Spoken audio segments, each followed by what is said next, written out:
Thank you.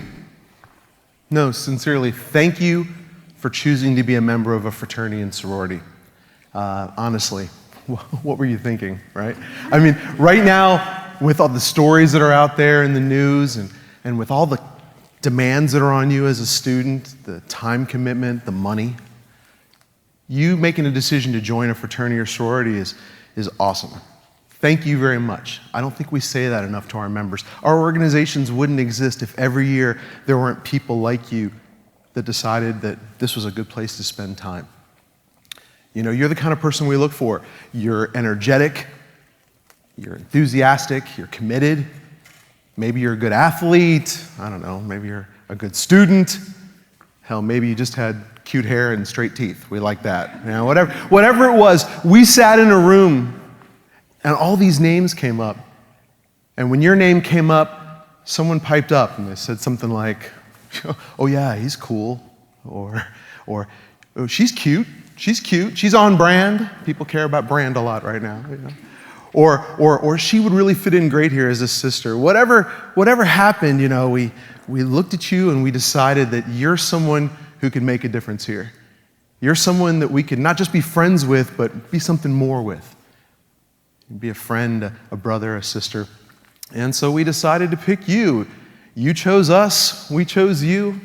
You'll do great things here, and hopefully we'll make you a better person, a better student, a better citizen. We know you had your reasons for joining. Let's be honest, a lot of different reasons why people join. Maybe you saw the house. Maybe you saw all the members walking around with big smiles on their face, eager to see you. Maybe you saw the pride that we exhibit in our organization on this campus. Maybe, I don't know, you just wanted a place to party. That's okay. That's okay. I guess I'm supposed to say that that's a bad thing, but no, you know, we all want a place that we can have fun. College is hard. We want to have a place where we can have fun and meet beautiful women and meet boys with cute hair and straight teeth. You know?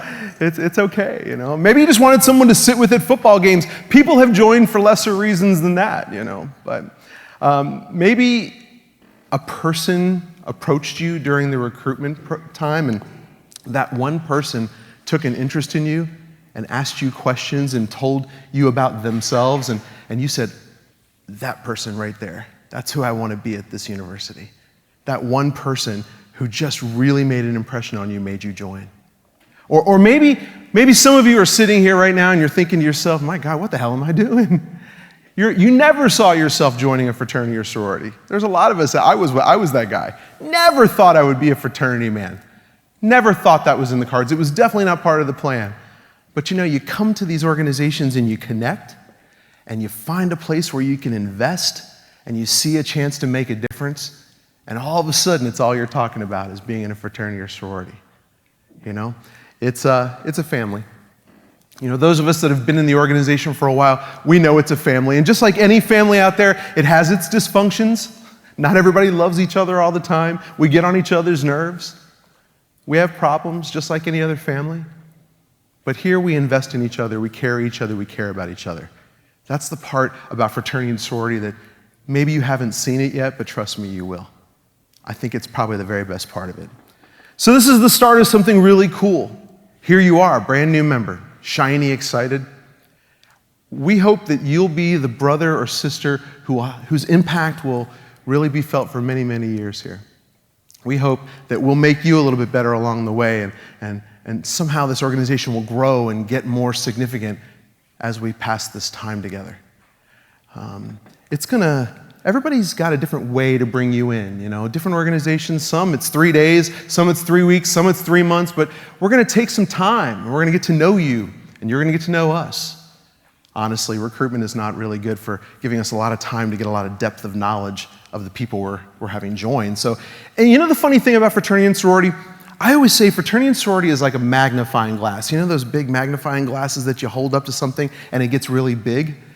That's what fraternity and sorority can sometimes be. Whatever you brought to us is going to be magnified when we hold fraternity or sorority up to it.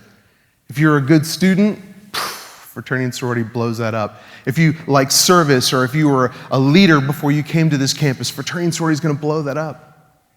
Unfortunately, it blows up some of the negative things too. If there's a drug or alcohol problem, believe me, fraternity and sorority can blow that up too. If you're someone who maybe wasn't really particularly good at interacting with people in a social setting, fraternity and sorority can blow that up too. We're gonna have this time, and we're gonna get to know you, and you're gonna learn a lot of names. You're gonna learn a lot of names. You're going to learn about our traditions, our history. You're going to maybe understand what some of these symbols mean. We're gonna have little ritual things, with candles and fancy words. It's this whole thing, but you'll be part of that. We're gonna bring you in. And it's all gonna culminate in this moment at the end where we ask you to make a lifetime commitment to the organization. Now, if you have tattoos, then you know what a lifetime commitment feels like. Right? This one is sometimes a little more painful than that, I think. But, when you sign your name on the dotted line for your fraternity or sorority, you're making a lifetime commitment to that organization. You're saying that you're going to be part of it forever. And that's a big moment. It's exciting for most of us, But before you do that, before you sign your name on the dotted line, before you get that first t-shirt or, you really are a full-on member, there's one lesson that we have to teach to you. It's the most important lesson any fraternity or sorority can impart upon its new members. Because if you don't get this one rule, our organizations won't continue to exist.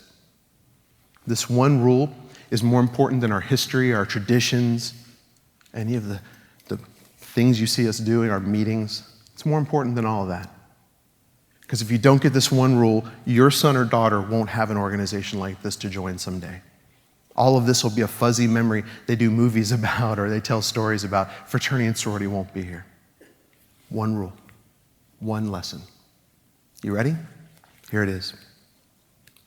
From the moment you say yes to this organization, you are always wearing your letters.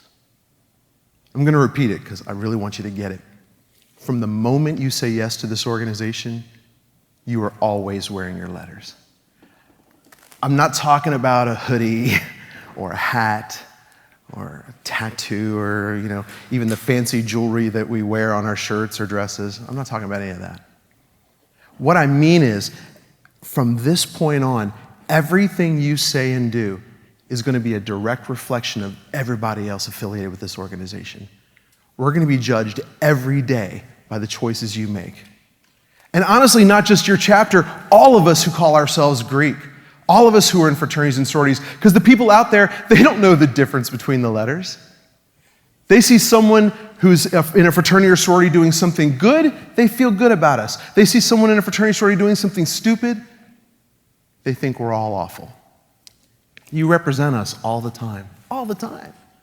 When you go to the grocery store, you represent us. When you go to class and you engage with the professor, or on the other hand, maybe you fall asleep and you get a bad grade, you represent us.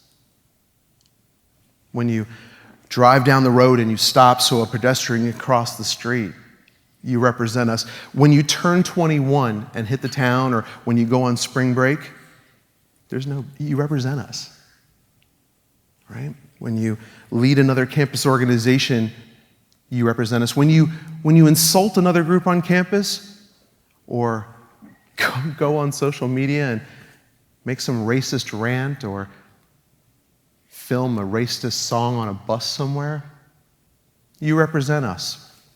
When you get dumped by somebody, and we're all going to experience that, most of us. When you feel terrible about how a relationship ended and you make decisions about how to behave in that circumstance, you represent us. When you say something sexist or homophobic or just insensitive, when you bash the university, you represent us. When you sit at your mom's dining room table at Thanksgiving, you represent us. When you are at your job or you're in an interview, when you come back for homecoming or alumni weekend someday and you meet all of our new members years after you were a new member, you represent us. When you go to church, when you win your Nobel Prize for physics, everything you do from this point forward is who we are. Now, it's almost like you wake up each morning and you take a Sharpie and very carefully in the mirror you write the letters on your head, right? Can you imagine in the morning? You have to write them backwards so everybody can see it, right? Imagine you did that every single day, because that's really what it's like. People will form their impression about what fraternities and sororities are by those choices you make. We live in a time where the action of one man or one woman can kill a group like ours. One decision an 18-year-old member of our group makes on a Friday night can shut down everything that people have spent a century building. Entire communities can be closed. That's going on all over the country right now. People are questioning whether fraternity and sorority is even a good thing for some major campuses. One 18-year-old making a bad choice on a Friday night could kill all that. You know, fraternity is fragile. Sorority is fragile. It doesn't seem that way when you join. It seems so big and it seems so powerful and influential and everybody looks so confident. But fraternity and sorority is pretty fragile. Everything you see, everything that you've come to associate with fraternity and sorority can be boxed up. We can put padlocks on doors. Everything that generations have worked to build can be lost because of poor choices that one person or a small group of people make. And that's because fraternity can be messy. Sorority can be messy. People are messy. Things happen. And that's why we need to step up.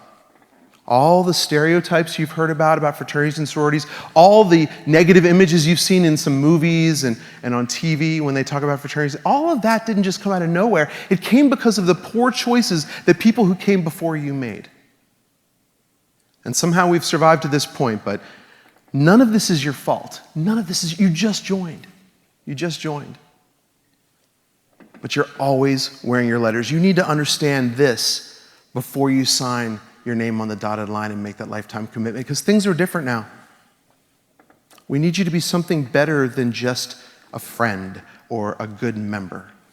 We need something more. We need you to take care of each other. We need you to very consciously be the best version of yourself that you can be all the time. Not just when you're at meetings or at an event.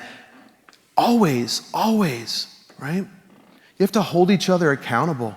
We have to start getting in the habit of looking around at our brothers and sisters, our fellow new members, and holding them accountable to something higher than we've ever held other friends in our lives. We have to be something better if we want to survive. And I know this sounds like a lot. And if it seems a little intense, that's good. It is serious. That's where we are right now. If it sounds like too much work, if it's not what you signed up for, walk away now. It's okay. Do us a favor. We won't dislike you. We won't trash talk you. In fact, we'll thank you. But forget how much you want this. Forget how much we might want you as a member of this fraternity or sorority. And ask yourself one question. Are you ready to never take them off? Because when you say yes, you're not just putting the letters on a sweatshirt, you're putting them in your heart. Who you are becomes who we are. And right now we need to be better than we've been. A new higher standard needs to begin today. It has to begin today. You don't have to be perfect. Don't hear me and say, I've always got to be perfect. You don't have to be perfect. I just want you to be mindful. I want you to remember that the things you do impact other people beyond just you. You'll make mistakes, and hopefully if we're a good fraternity or sorority, our brothers and sisters will stop you and say, hey, come on. This isn't what we are. We say we stand for some values, and I need you right now to be that person. You know, I need you to be the same dignified person on a Saturday night that you are on a Tuesday morning. You're going to see other brothers and sisters making bad choices too. Juniors, seniors. And you're going to have to step up. And it's going to be hard and it's going to be awkward, but you're going to have to step up and go, hold up, wait, stop, think. Is this what we stand for? It can and it must begin with you. There are good things with fraternity and sorority that are worth saving. And I know it frustrates you, and it definitely frustrates your members of your chapter that people don't talk about that part of fraternity and sorority. The community service, the sense of ownership we feel for this university, the giving, the family we provide to each other, all good things worth saving. But we need to replace the nonsense that has existed out here for many generations, and we need to put something in that's more dignified. If you're doing things right, you're going to make this a better organization. If we're doing things right, we're going to make you a better person. We're going to make you love this campus. We're going to give you lifelong friendships that are absolutely going to change your life. That's the promise of this Greek life thing. We work together to make ourselves something better. We stand for something. We carry each other. We matter to each other. You are always wearing your letters. The most important rule that we can ask you, the most important responsibility we want you to get as you start this journey with us. So please think about it. Take it seriously. Because if you say yes, these letters belong to you as surely as they belong to our founders. Say yes, and these letters become your responsibility forever. Every fraternity and sorority has founders. Right now, we need saviors. Let's fix this together. Let's make fraternity and sorority amazing. Thank you very much.